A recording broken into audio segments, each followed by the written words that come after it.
Hey everybody, you clicked on the full spoiler review for Resident Evil 7.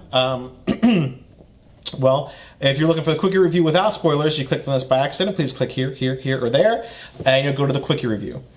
So full review, it was an amazing game. I mentioned in the quickie review, it's phenomenal. If you have a VR system, play it in VR. It was amazing. The feeling you get, the true terror you get, and the scariness of it when you're playing it is phenomenal. Don't buy the VR system just to play Resident Evil 7 because it's like a what, $400, $500, $600 system. But if you have somebody that has it, can let you borrow it, definitely. It's insane. It's insane. But even when you're playing it outside of the VR, I played about a third of the game before I got to switch to VR, and it was amazing. It was great. It was fun. It definitely brought Resident Evil back to its roots, back to that scariness, that tension that the first game built, except with better voice acting. It's nothing like the demo kind of shows it to be. There are sometimes you'll find videotapes around the mansion. You plug it into a VCR and it gives you a bonus, what we would consider a DLC mission or something like that. It gives you a bonus mission, you put it in, and you take control of that movie.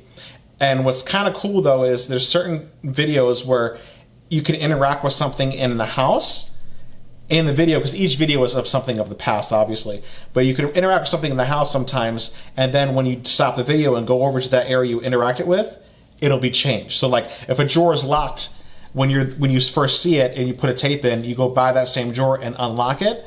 When you come back to your present reality, it'll unlock, so you can check out whatever's in it.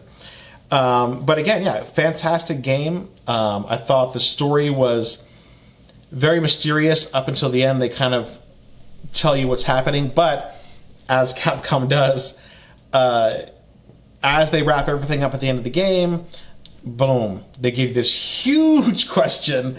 And again, that's because this is spoilers. You find out that a test experiment from Albert Wesker's company that he works for, I can't think of the name, it's HCF or HC or something like that, escapes. Her name's E-001, and she goes by Evelyn. And she's pretty much a BOW that they were testing, and she escaped and crashed a ship and ends up in this Louisiana backwoods farmhouse, where she then infects people. And when she infects people, she gets to control them and take them over and have them do what she wants them to do. I thought it was very creepy. I thought the characters were unique. Your goal is to rescue your girlfriend. At the end of the game, you find out the girlfriend is actually involved in this experiment, and she was actually the one supposed to be in control of her, and she failed. At the end of the movie, the question that gets raised is, they escape the mansion, and they escape these farmhouse, and you beat Evelyn, and the helicopter that rescue, the man that jumps out, he takes his mask off, and he says, "Hi, Redfield." Introducing himself as Redfield, but he does not say Chris, and I think that's interesting. He instead then loads them on a helicopter. When the helicopter pans away and the camera zooms out, the helicopter says Umbrella. Now, this is Resident Evil 7, and it's supposed to be following chronologically the events of 1, 2, 3, 4, 5, 6, 7, 1, 2, 3, 4, 5, 6, and then Code Veronica and all those other stuff, right? And the interesting thing is, we were told in Resident Evil 4, I believe, that the Umbrella Corporation was no more. In its place rose BSAA, which is a bio-terror organization that fights against that stuff like that.